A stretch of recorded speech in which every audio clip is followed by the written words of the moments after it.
Au nom du Père, du Fils et du Saint-Esprit, Amen. Esprit de Dieu, Esprit de lumière, Esprit consolateur, adoucissante fraîcheur, viens nous visiter. Donne-nous la parole du Seigneur. Évangile de Jésus-Christ selon saint Luc.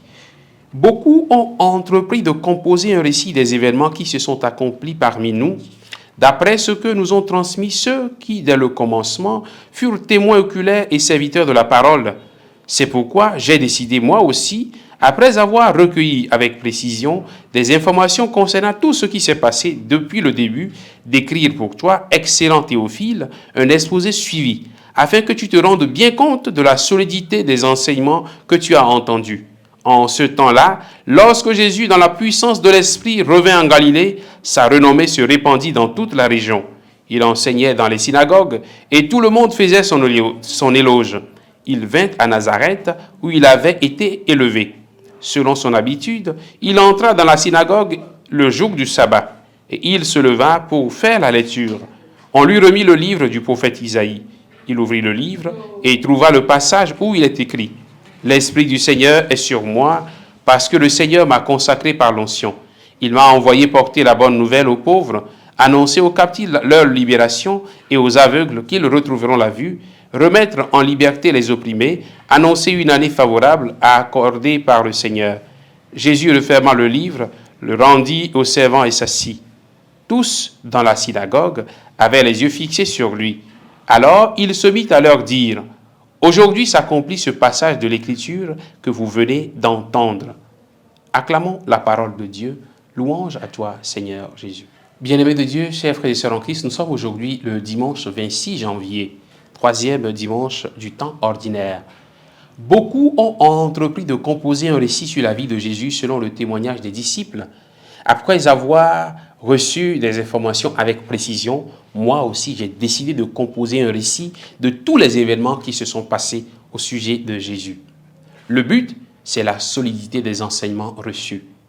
Qui a écrit la Bible? Comment peut-on être sûr qu'elle contient la parole de Dieu et non pas la parole des hommes? Voici l'une ou l'autre question que nous nous posons aujourd'hui. Nous avons une partie de la réponse aujourd'hui. Luc décrit le processus de composition du récit des événements qui se sont passés au sujet de Jésus. Il va recueillir lui-même minutieusement le témoignage des premiers disciples et il compose ensuite un récit ordonné des faits et paroles de Jésus en vue d'édifier la foi des auditeurs. Dans le cas des évangiles, il s'agit d'écrits constitués à la suite d'enseignements oraux des apôtres, c'est-à-dire à la suite des enseignements que les apôtres ont transmis.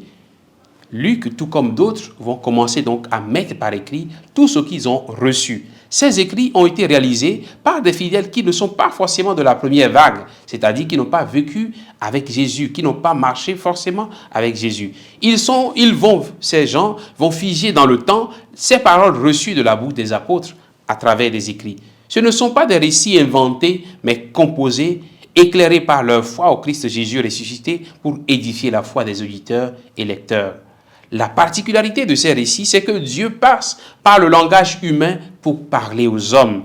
Un bon communicateur parle à son auditoire dans le langage que cet auditoire maîtrise. C'est ce que Dieu fait en utilisant le langage des hommes. Bien que limité, ce langage est limité, on doit l'admettre, pour s'adresser aux hommes. Une caractéristique fondamentale de la parole de Dieu, c'est qu'elle est vivante. Ce n'est pas un récit des faits historiques, non, mais une parole qui nous touche aujourd'hui, qui touche chacun dans sa situation concrète. Ce n'est pas juste un récit de quelque chose qui s'est passé il y a 2000 ans, mais c'est un récit qui nous parle aujourd'hui, c'est une parole qui est vivante aujourd'hui. Aujourd'hui s'accomplit cette parole que vous venez d'écouter, c'est ce que Jésus a dit. La parole de Dieu s'accomplit pour toi aujourd'hui. La parole est vivante, elle touche ceux qui l'écoutent. Elle est tellement vivante qu'elle est capable de juger même les intentions du cœur et d'aller jusqu'au partage de l'âme et de l'esprit. Elle juge des intentions et des pensées du cœur, confère Hébreux chapitre 4, verset 12. Voilà la parole de Dieu qui nous est donnée aujourd'hui. Luc nous dit comment est-ce qu'il a reçu cette parole et l'a mise par écrit, pour que de génération en génération, nous puissions la recevoir, pour que de jour au jour le jour, cette parole reste vivante. Que la parole fasse son chemin dans nos cœurs, qu'elle nous bouge, qu'elle nous amène à aller de l'avant et à annoncer nous-mêmes l'évangile du Christ Jésus. Que le Seigneur nous bénisse en ce jour qui lui est consacré au nom du Père et du Fils et du Saint-Esprit. Amen.